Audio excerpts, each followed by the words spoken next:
buenas tardes, hermanos, ¿cómo están?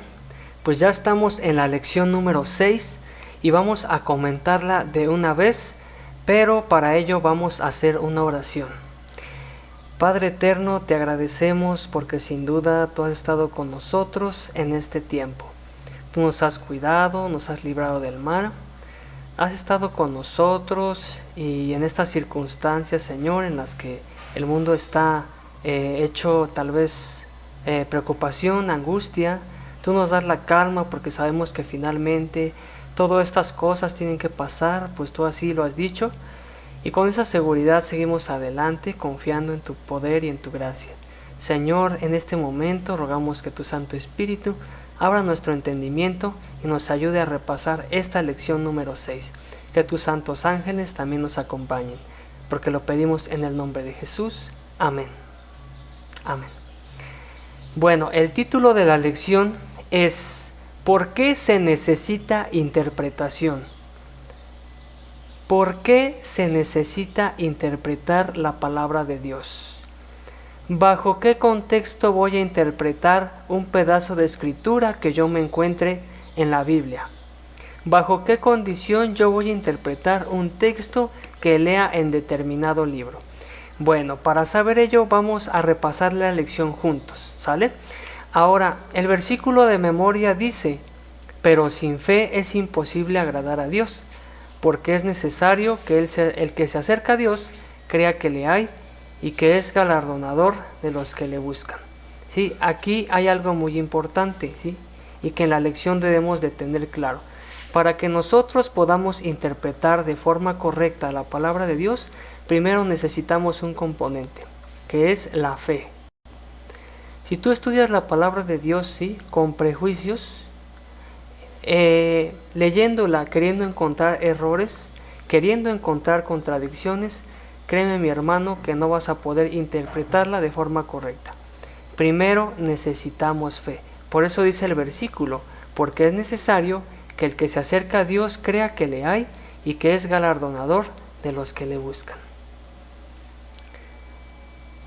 Hay un párrafo aquí que dice una verdad muy importante. Fíjate, leer la Biblia también significa interpretar la Biblia.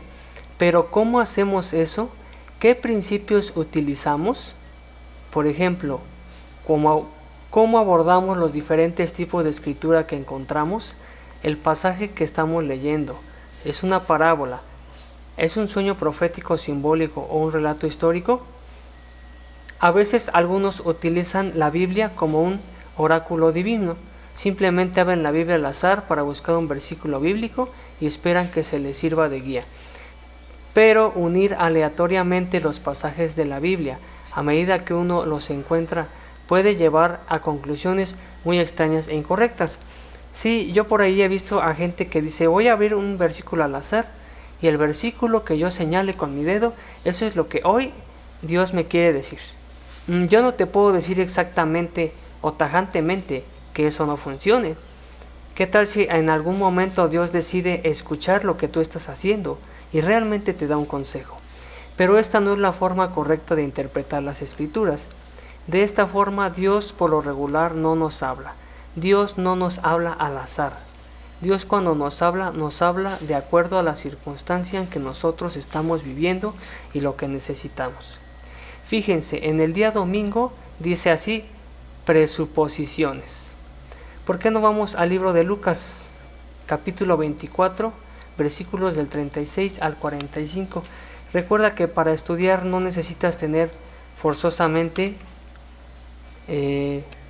tu lección física o tu Biblia física, que de preferencia es bueno, pero con todo esto de la tecnología necesitamos comenzar a usarla y descubrir diferentes medios para leerla. Lo importante es que tú la leas y que la lleves a la práctica.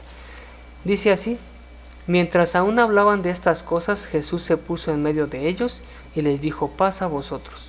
Entonces, espantados y atemorizados, pensaban que veían un espíritu, pero él les dijo: ¿por qué estáis turbados y vienen a vuestro corazón estos pensamientos? Mirad mis manos y mis pies, que yo mismo soy, palpad y ved, porque un espíritu no tiene carne ni huesos, como veis que yo tengo. Y diciendo esto, le mostró las manos y los pies.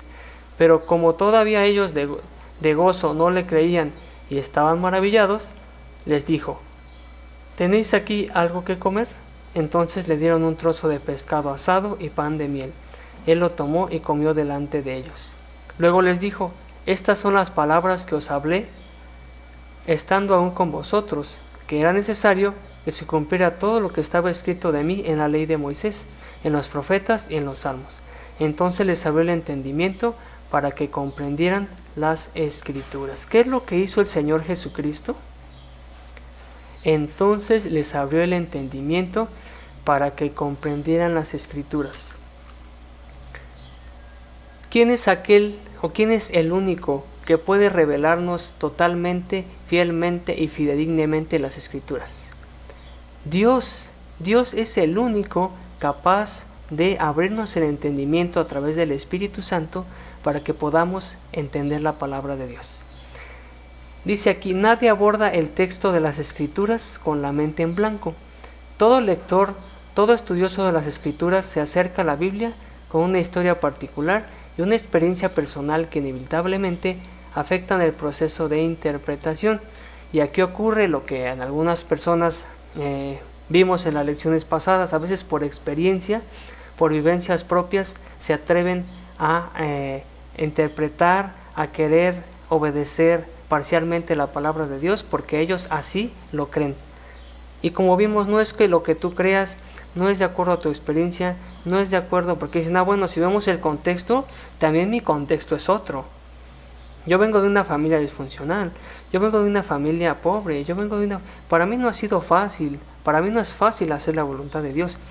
Pero finalmente, querido hermano, la Biblia, la ley de Dios está tan perfectamente diseñada, la voluntad de Dios está tan perfectamente creada por Dios, que sabe que cada uno de nosotros, bajo cualquier circunstancia, la podemos nosotros interpretar. ¿Sale?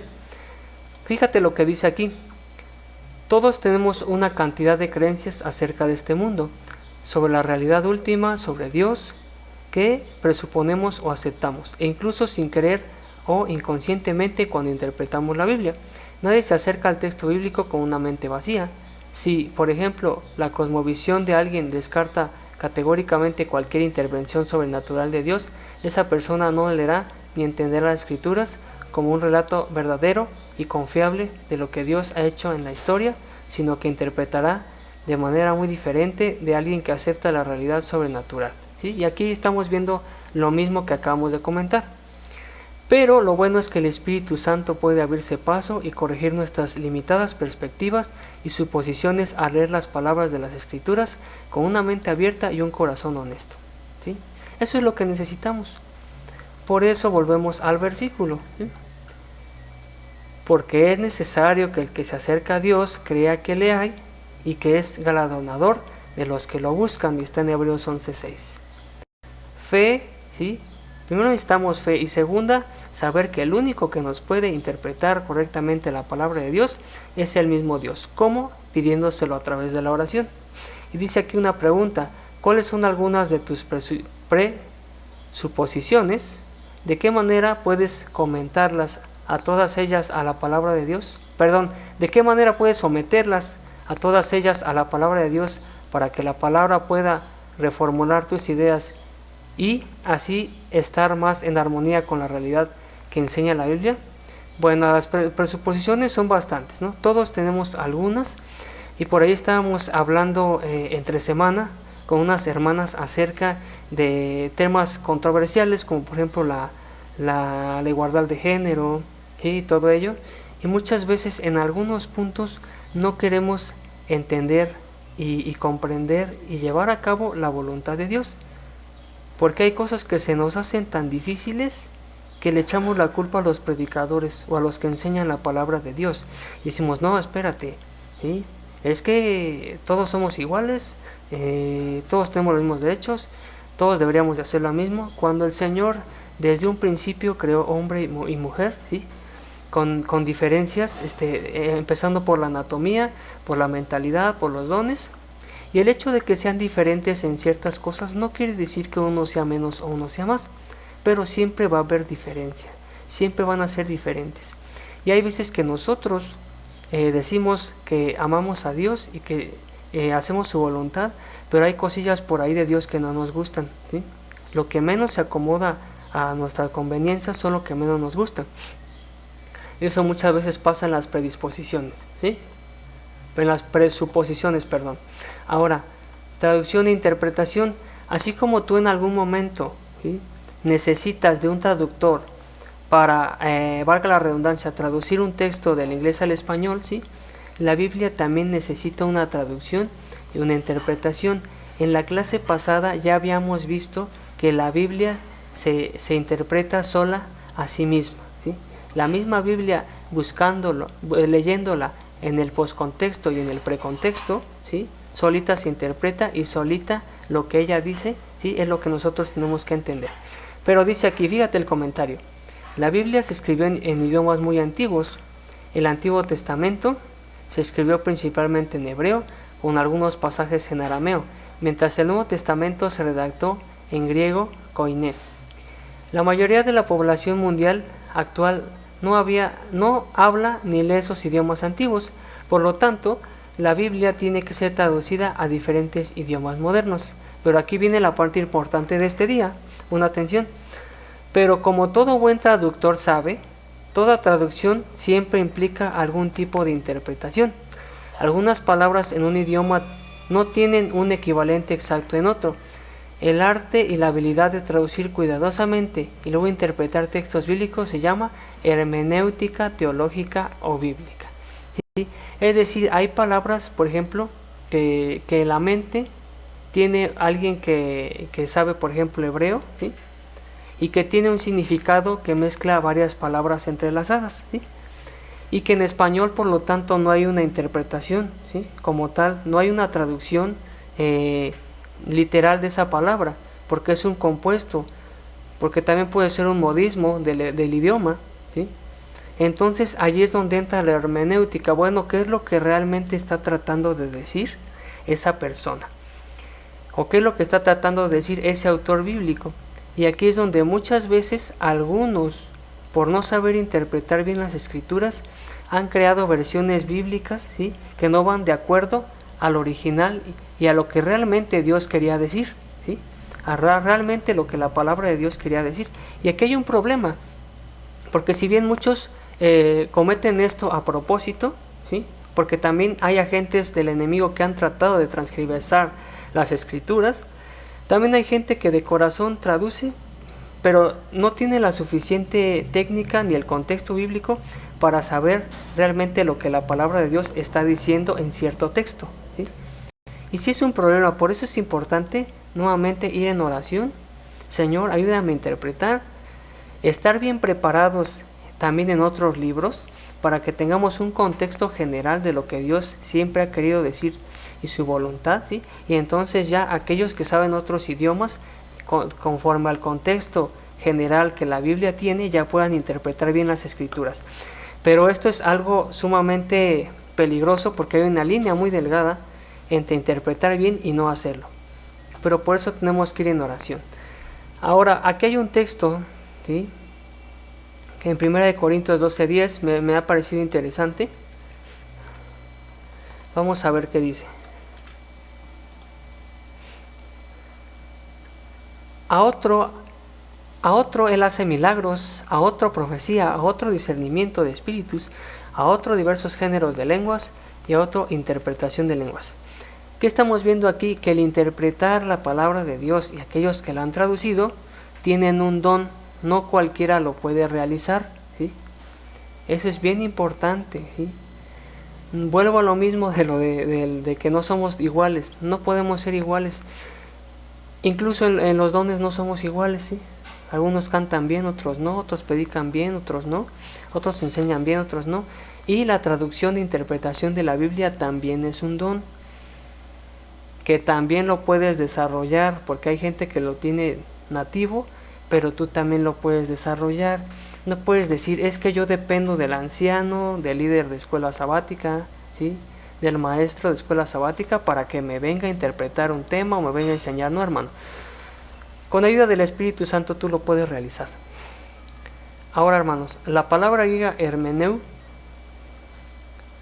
de la que proviene la palabra hermenéutica, que es interpretación bíblica, se deriva del dios griego Hermes.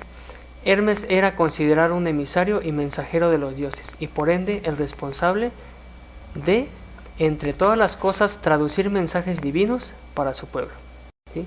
Ya viste que tiene un origen pagano, ¿verdad? Pero la cuestión fundamental para nosotros en lo que respecta a la hermenéutica, es que a menos que leamos los idiomas originales, nuestro único acceso a los textos es a través de las traducciones. Afortunadamente muchas traducciones hacen un buen trabajo a la hora de transmitir el significado esencial. No necesitamos saber el idioma original para poder entender los verdaderos fundamentales revelados en las Escrituras. Las verdades fundamentales reveladas en las Escrituras, Aunque tener ese conocimiento lingüístico podría ser provechoso, ¿sí? Pero aquí hay un sin embargo, ¿sí? Porque no todo es tecnicismo, no todo es saber idiomas. Sin embargo, incluso con una buena traducción, una interpretación correcta de los textos también es importante. O sea que hay que separar, ¿sí?, la traducción de la interpretación, ¿sí? Tú puedes mandar a traer a alguien que sea experto en griego, en arameo, y te puede traducir, esto quiere decir esto. Pero si esa persona no conoce el contexto bíblico, volvemos a lo mismo, puede que realmente no esté traduciendo la idea original que Dios quiso dar a entender. Por eso decimos siempre que Dios no se contradice. Dios siempre ha dicho lo mismo y Dios no cambia. Los que han cambiado, ¿sí?, los que han traducido mal, son aquellas personas encargadas de ello. Algunas lo han hecho bien y otras lo han hecho mal. Como lo muestra el versículo de Lucas mencionado arriba, Jesús hizo esto por sus seguidores. Imagina lo que debió haber sido tener a Jesús mismo interpretando la Biblia para ti. Estaría perfecto, ¿verdad? En el día martes dice la Biblia y la cultura, ¿sí? Y me parece que todo esto viene a reforzar la escuela sabática que ya habíamos visto, ¿verdad? Porque todo esto ya lo habíamos visto. Pero vamos a ver aquí en Hechos 17, del 16 al 32. No vamos a leer todo, porque esto ya nada más es un repaso, ¿sí? Recuerda. Los repasos son repasos. Si tú quieres un estudio súper detallado, necesitas sentarte y personalmente estudiar al lado de Cristo Jesús, ¿sale? Ahora, Pablo en Atenas. Mientras Pablo esperaba en Atenas, su espíritu se enardecía viendo la ciudad entregada a la idolatría. Así que discutía en la sinagoga con los judíos y piadosos, y en la plaza cada día con los que ocurrían.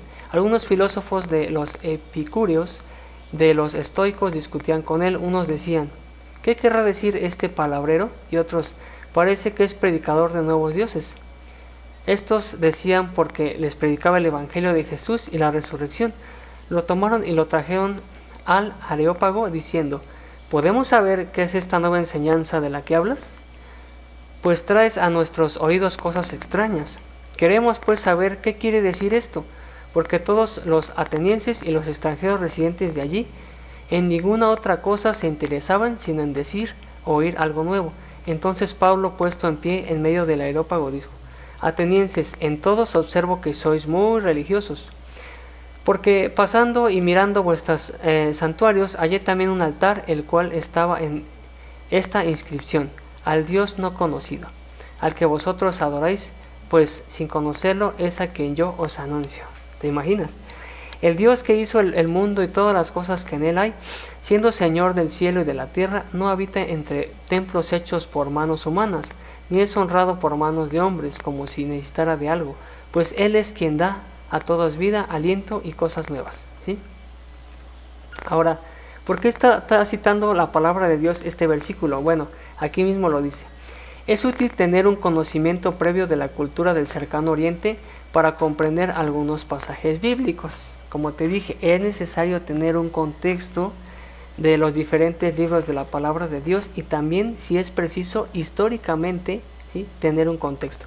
Ahora, por ejemplo, la cultura hebrea atribuía la responsabilidad a una persona por actos que no cometió, pero que permitió que sucedieran. Por lo tanto, los escritores inspirados de las Escrituras comúnmente le atribuyen a Dios el tener parte activa en lo que es nuestra forma de pensar occidental. Diríamos que Él permite o no impide que suceda, como por ejemplo el endurecimiento del corazón de Faraón.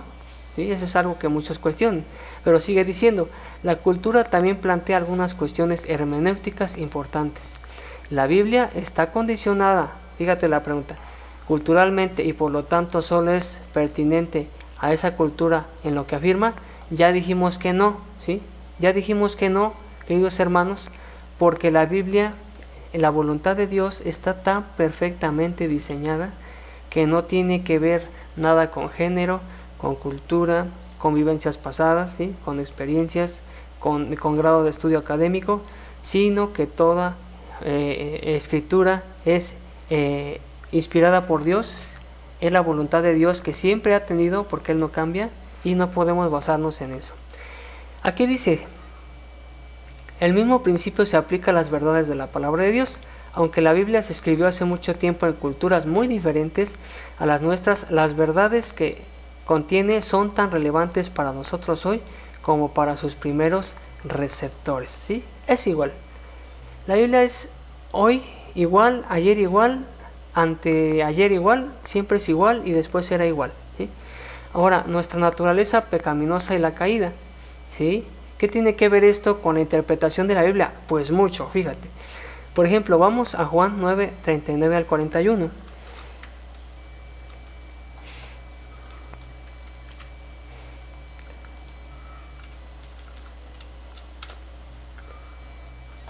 Dijo Jesús, para juicio he venido yo a este mundo, para que los que ven, vean, y los que ven sean cegados. Entonces algunos de los fariseos estaban con él, y al oír esto le dijeron, ¿acaso también nosotros somos ciegos?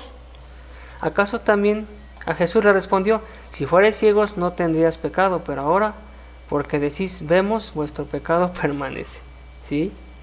¿Qué palabras de advertencia y precaución podemos extraer en estos incidentes para nuestro provecho? Bueno, está bien fácil, sí tiene que ver con la naturaleza humana, pero para que tú te abras más tu entendimiento vamos a leer estos más. ¿Sí? Fíjense cómo afecta la interpretación, ¿sí? De acuerdo a nuestra condición de pecado. Eso es lo que quiero que nosotros veamos en estos pasajes. ¿Sí? Estábamos en Juan, ya le iba a dar Lucas, hay que corroborar. A pesar de hecho, muchos, incluso los gobernantes, creyeron en él, pero no confesaban por temor a los fariseos, para no ser expulsados de la sinagoga, porque amaban más la gloria de los hombres que la gloria de Dios. Es fácil considerar, dice la lección, con desprecio a líderes religiosos que rechazaron a Jesús, a pesar de una evidencia tan poderosa. Sin embargo, debemos tener cuidado de no fomentar una actitud similar en relación con su palabra. No cabe duda que el pecado alteró, rompió y fracturó radicalmente nuestra relación con Dios. El pecado afectó toda nuestra existencia humana. También afecta nuestra capacidad de interpretar las Escrituras. Porque antes del pecado, ¿sí? Nosotros podíamos, estoy seguro que teníamos más sentidos, estábamos más conectados con Dios, estábamos más conectados con lo espiritual. Y ahora, como nosotros estamos más metidos por lo regular en las cosas seculares, pues simplemente cuando nosotros interpretamos las Escrituras, para empezar tenemos prejuicios. ¿Será cierto lo del arca de Noé? ¿Cómo pudo Dios meter tantos animales? ¿No parece ficción? ¿Cómo pudo Dios mandar a Sodoma y Gomorra bolas de fuego? ¿Cómo pudo Dios? Y empezamos a cuestionar porque hay prejuicios debido a nuestra naturaleza pecaminosa y nuestra naturaleza que ahora es más mundana que espiritual, ¿sí? Así que debemos de tener cuidado, ¿sí? Fíjate lo que dice aquí al final. Deberíamos acercarnos a la Biblia con fe y sumisión, no con una actitud de crítica o duda, ¿sí? Lo que estamos diciendo. El orgullo, el autoengaño y la duda llevan a una actitud de distanciamiento hacia Dios y la Biblia, que seguramente llevará a la desobediencia, es decir, la falta de voluntad para seguir la voluntad revelada de Dios. No hay más, hermanos, ¿sí? Debemos de estar conscientes de nuestra naturaleza caída y por lo tanto ir en oración y decirle, Señor, ayúdame a interpretar correctamente las Escrituras. ¿Por qué es importante la interpretación, hermanos? Porque si nosotros no interpretamos bien la palabra de Dios, no vamos a poder saber completamente cuál es su voluntad. ¿Y para qué queremos saber su voluntad? Porque necesitamos ser hijos, ¿sí? e hijas de Dios. Si tú no interpretas de forma correcta, ¿sí?, la palabra de Dios, tú no vas a tener contento a tu Dios, tú no vas a hacer su voluntad, tú no vas a poder alcanzar como alcanzarías, ¿sí?, a la gente si tú dijeras totalmente la verdad, cual está escrita. No la llevarás al error, no la llevarías al engaño. Y aquí dice en Nehemías 8 del 1 al 3 y 8, fíjate. Esto sustenta bien lo que estoy diciendo.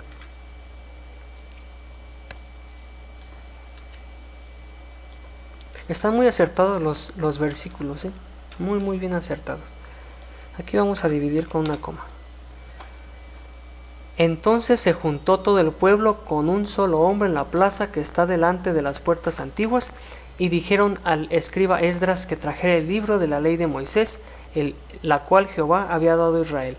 El primer día del mes séptimo, el sacerdote Esdras trajo la ley delante de la congregación, así de hombres como de mujeres y de todos los que podían entender. 3. Desde el alba hasta el mediodía leyó el libro delante de la plaza que estaba delante de la puerta de las aguas, en presencia de hombres y mujeres, y de todos los que podían entender.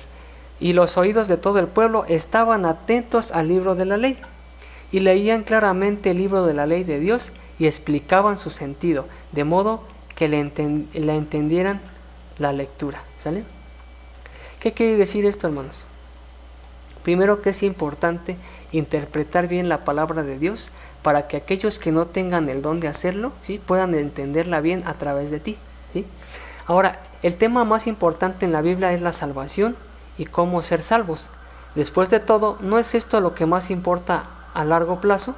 ¿De qué sirve, como nos dijo Jesús mismo, si obtenemos todo el mundo, ¿sí?, lo que el mundo ofrece, pero perdemos nuestra propia alma? Pero saber lo que la Biblia enseña acerca de la salvación depende mucho de la interpretación. Si interpretamos erróneamente la Biblia, es probable que lleguemos a conclusiones falsas, no solo en el entendimiento de la salvación, sino en todo lo que la Biblia enseña. De hecho, incluso en la época de los apóstoles, ya se habían infiltrado errores teológicos en la iglesia, sin duda respaldados por las falsas interpretaciones a las Escrituras. Hermanos, y esto es a lo que le conviene al enemigo, ¿sí? Muchos decimos, con que busquemos a Dios, vamos a llegar al mismo camino. Con que cada quien haga su voluntad, con que cada quien guarde el día que quiera guardar, estamos de todos modos yendo al mismo Dios. Y no, hermanos. No, mucho cuidado con esto, ¿sí? Porque si un papá, por ejemplo tu papá te dice, mi voluntad es esta, hijo, hazla. Y un hijo dice, bueno, yo voy a hacer más o menos tu voluntad y me voy a ir para acá. Y otro hijo dice, sí papá, voy a hacer al pie de la letra lo que tú me dices. ¿Quién estará realmente honrando a su Dios? El hijo que obedece totalmente. Pero hermanos, necesitamos irnos en oración. Termino con esta cita de la hermana White, ¿sí? Voy saltando la parte más importante que yo considero, ¿sale? Porque es un repaso. No lean la palabra a la luz de opiniones anteriores. Investíguela. En cambio, cuidadosamente y con oración, con una mente libre de prejuicios, si al leerla se produce la convicción y ven que las opiniones que han acariciado no están en armonía con la palabra, no traten de hacer concordar la palabra con esas opiniones. Hagan concordar sus opiniones con la palabra. Hermanos, no permitan que lo que han creído o practicado en lo pasado gobierne el entendimiento. Abran los ojos, ¿sí?, de su mente para contemplar maravillas en la ley. Descubran lo que está escrito y después afirmen sus pies en la roca eterna. Hermanos, necesitamos hacer esto con humildad, decir, Señor, me voy a aventurar a leer tu palabra. Si encuentro algo que no vaya conforme a lo que a mí me gustaría, ayúdame, Señor, a ser humilde y a decir, bueno, esto no me gusta, este requerimiento que tú quieres, Dios, no me gusta, pero con tu ayuda lo voy a lograr. Quita de mí esos prejuicios. Dame esa sencillez de corazón, esa pureza para decir, Señor, tal vez no voy a lograr hacer tu voluntad total como se debe. Tal vez yo ya estoy en otra religión, ni guardo otro día que no es el tuyo, ya me acostumbré, mis padres lo hacían de generación en generación, y siento feo dejar esa fe que tanto me han inculcado. Pero Señor, yo veo que ahora Tú me has abierto los ojos y veo que el día de reposo es el sábado. Ayúdame a guardarlo como tú lo has dicho, Señor, para que así pueda honrarte totalmente. Y así podamos alcanzar, hermanos, ¿sí? No por nuestras obras, sino por la gracia de Dios, viendo nosotros nuestro esfuerzo, que nosotros podamos estar con Él cuando Él venga por segunda vez. Hermanos, que Dios te bendiga. La lección que viene se titula Idiomas, Texto y Contexto. ¿Sí? Vamos a seguir viendo más cosas del contexto, del idioma. Esto se pone cada vez más bueno. No te pierdas la escuela sabática. Que Dios te bendiga. Dale like, suscríbete. Estamos armando una comunidad maravillosa. Y que bueno, cualquier duda o comentario, déjamelo aquí. Y con gusto y con la ayuda de Dios te lo voy a responder. Hasta luego. Adiós. Feliz sábado.